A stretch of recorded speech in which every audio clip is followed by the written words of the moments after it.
My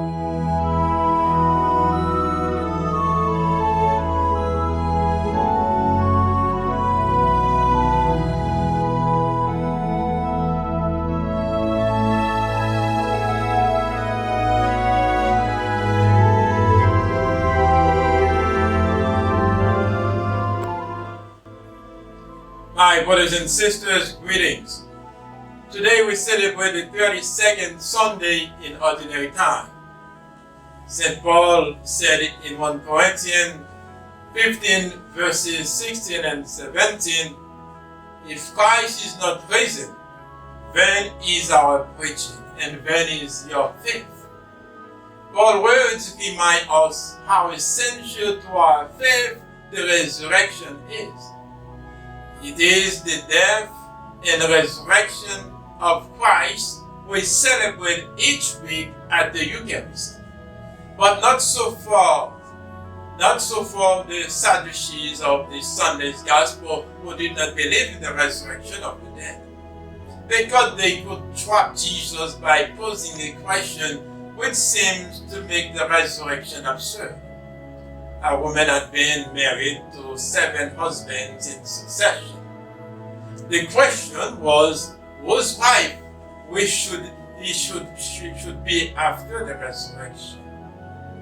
Their mistake was to think the doctrine of the resurrection means that people will rise to live a life identical to the one they possessed before they died. Jesus, in a few words, corrected their notion by teaching that although before the resurrection we are a little less than the angels, after the resurrection we will be like the angels. We will have change. But when we receive Holy Communion, we should remember the firm promises of Jesus. Those who eat my flesh and drink my blood will have everlasting life, and I will raise them up on the last day. We wait in joyful hope for the coming of our Savior, and we say to Him in the words of the responsorial psalm, "Lord, when your glory appears, our joy will be full." Belief in the resurrection has given hope and courage to those who have gone before us. Devout people like the 7 brothers in today's first reading readily went to death rather than to disobey God. What is amazing is that their own mother urged them to accept death. All this happened because of the God-given hope of being restored to the fullness of life in the resurrection on the last day. We are challenged not to die for the faith, but to live according to our faith. Exactly how our resurrection will take place is a mystery hidden in God.